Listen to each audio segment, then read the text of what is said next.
There's a statement that Christ made. A good tree bears good fruit, but a bad tree bears bad fruit. And by their fruits you shall know them. And we can take this in a personal way, in the sense that fruits are our actions.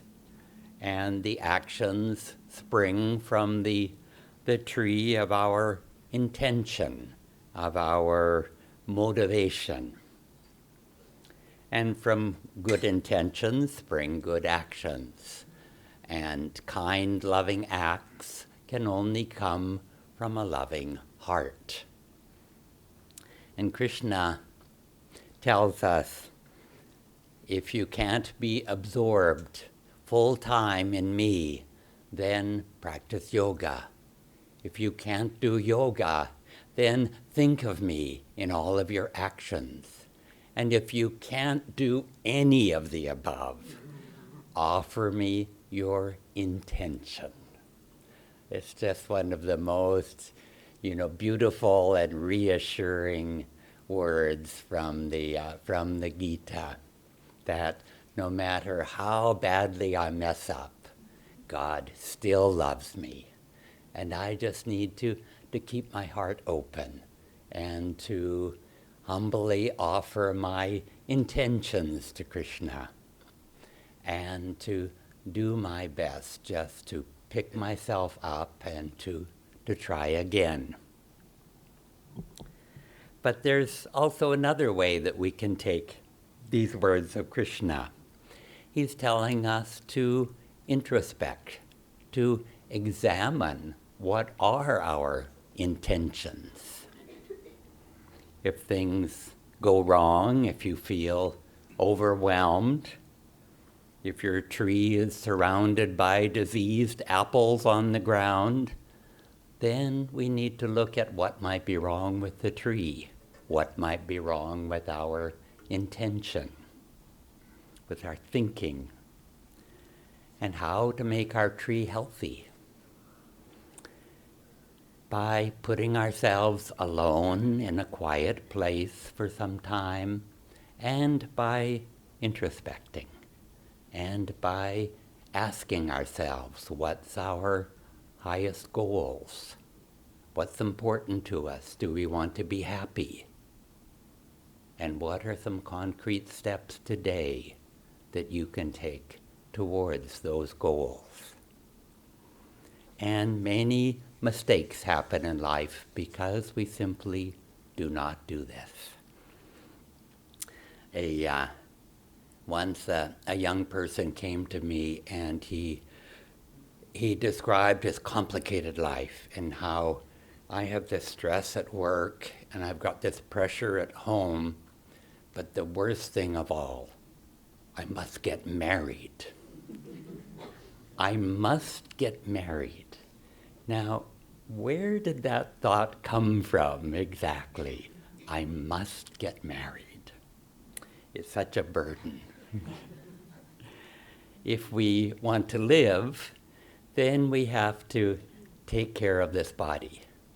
But other than that, is there anything we really must do? I don't think there is. And this person should introspect, as I said above, that what is my happiness goal? What are the steps I'm taking towards that goal? And then by doing this, we come to a place where we can say, I feel calm and contented within myself. And I like to be with friends who are also happy and calm. And they remind me of my goal. And among those friends, maybe one is also a marriage partner, if God wills that. But we work on ourselves. And there's nothing that I must do in this case, unless it's also something that I consciously choose. And one way we fail, we produce bad fruit, is when we needlessly complicate our lives. As Yogananda ji called the unnecessary necessities that we think we need. For some years I had a job where I worked long hours on the computer. And but outside my flat there was a little neglected garden. And one day I got some plant seedlings, and it just nurtured me so much to be able to put my hands in the soil, to take care of these little living things. And for me that was a balance, that was therapy. And then one day my mind started to take over, and I started to think, well now, I could redo the whole garden. I could put a raised bed here and a rock garden there, and then my relaxing therapy was no longer that. It had become just another work project. And does this sound familiar? And after that, I limited myself to just a few minutes in the garden before the mind would start to kick in and take over. And with the garden here, the intention is to create a calm, uplifting place that visitors could come. But first, I have to be calm and uplifted. The Mali has to be calm and happy. And if we were to force the plants to grow in a certain way that we want them to, they may just get sick and die. But if we stop and listen to what the plant's real needs are and respond to that, then they can grow in marvelous ways that we never imagined. And when things get complicated in our lives, we need to come back and ask ourselves, what gives me lasting happiness? What are a couple of steps that are going to take me to that? And simplify your life. Kriyananda ji tells us these words. Tell yourself every morning and every evening, this could be my last day. Eventually, everything we have done in the world will be left behind. The only thing that goes with us is how much we love God and how much we love one another. Thank you. The story in the Bible that Keshava is talking about the trees and the fruit, Jesus is talking to his disciples or to people that are following him, and saying, people are asking the questions, how can we tell false prophets from true prophets? False gurus from true gurus. And he's saying, by their fruit. And he's saying, even wolves can be dressed in sheep's clothing and can take advantage of disciples and students and things like that. But if you look at the fruit that they are generating, you will know if this tree is a good tree or a bad tree, this prophet is true or false. And so part of the reason that Swami Kriyananda writes about this topic is just, it's like we should use as meditators, as people on the spiritual path, our intuition to decide if something is going to lead us towards our goal, whatever that goal is, or whether it's going to take it far away, or just use our plain common sense. And so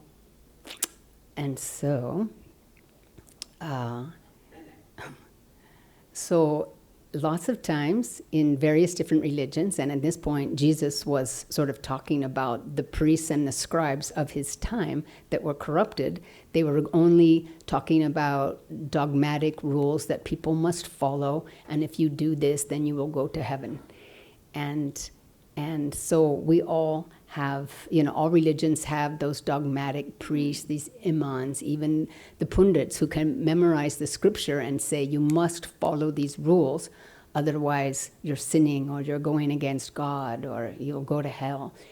And yet these souls that are speaking with such authority from the scriptures, they may not have any spiritual experience of their own or any spiritual realization of their own.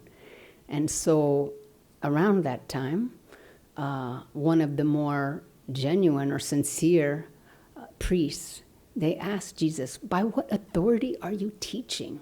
Where are you getting this? All these wonderful truths. He's communing with God and sharing those truths with everyone. And he's saying, what is your authority here? And Jesus says, I speak of things I know. I'm testifying things that I have experienced. Haven't you also experienced these things? And you're a master of Israel, one of the people leading Israel at that time.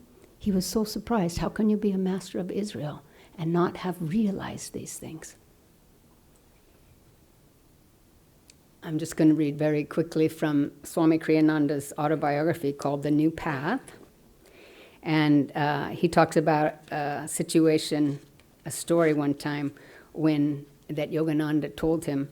And he said, when I applied, this is Yogananda speaking, when I applied to the Maharaja of Kasim Bazar for permission to transfer my school to Ranchi property, he asked a group of pundits to test my knowledge of spiritual matters, since my request involved forming a religious institution.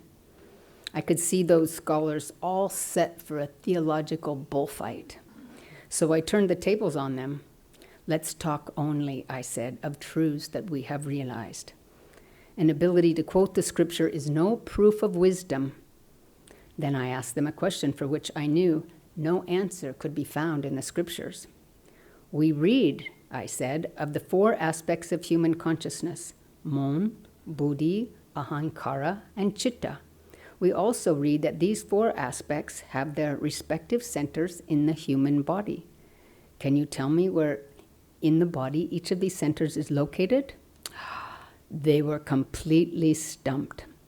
All they knew was what they had read. Then Yogananda goes on to explain that Mon is at the crown, Buddhi is at the spiritual eye, Ahankara at the medulla, and Chitta in the heart. So there is an infinite number of ways that truth can manifest, that truth can be realized, and it's only those souls that are in communion with the divine that can lead the way to guiding others for that same communion. And we know in the autobiography, for example, if we read the autobiography, that Yoganandaji writes about the guru-disciple relationship and about the power of Kriya Yoga.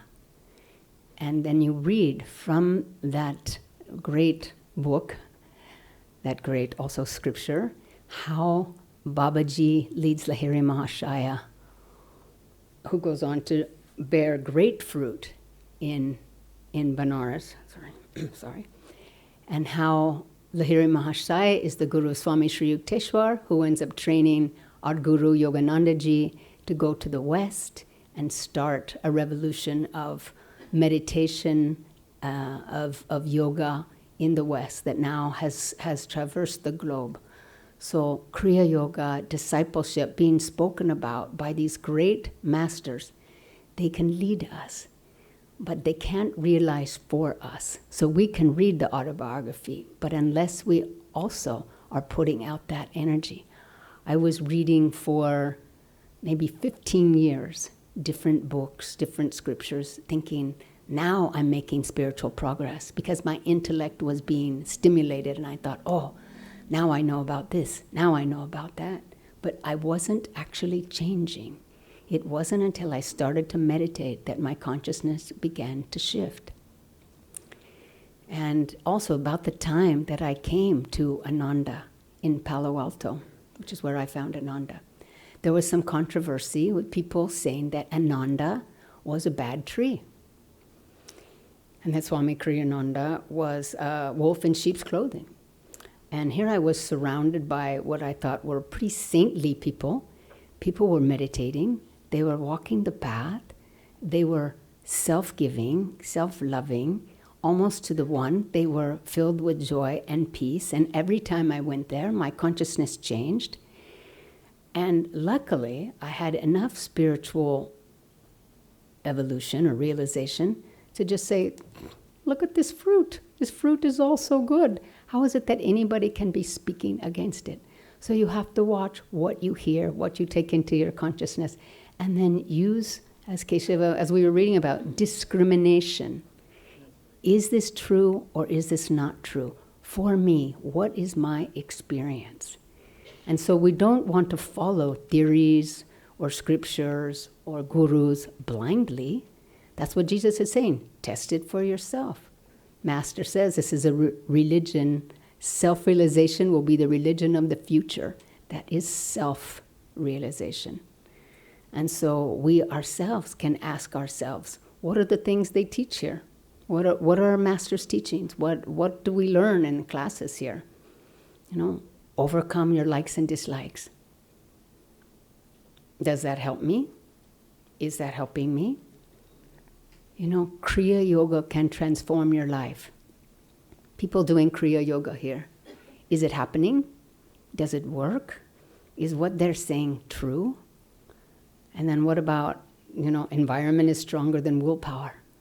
Put yourself in an environment of truth seekers, of like-minded souls, and see if that doesn't support your spiritual path, your spiritual goals, and being able to walk them together.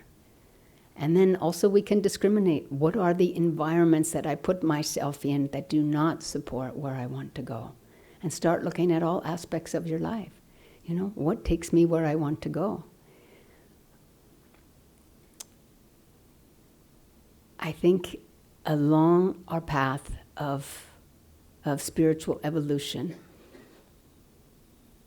we all will have to take the step to put out the discipline, make the self-effort, show up every single day, and start to meditate. Now, this group of people is probably, I'm preaching to the choir, but still, people resist it. And our friends and family will certainly resist it. But if people are not able to take that stuff and have their own experience of the divine within, there's no amount of beautiful scriptures that can do us for us. Reading about the truth is not the same thing as experiencing the truth. So we need to experience the truth.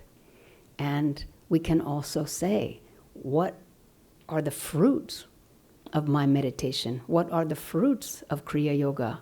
This is more for this audience here, which is, am I becoming kinder?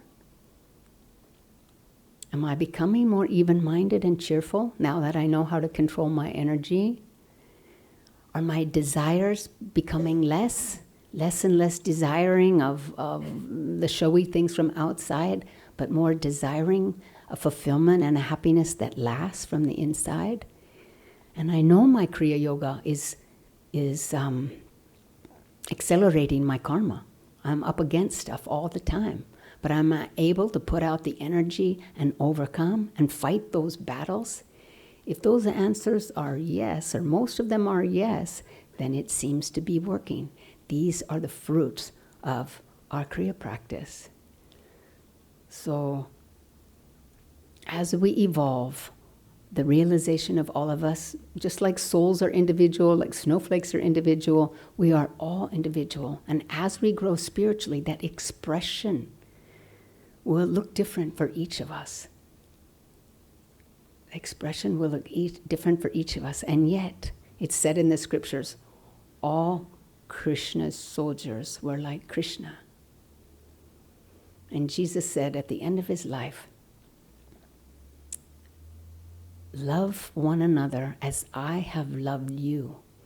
In this way, they will know you are my disciples.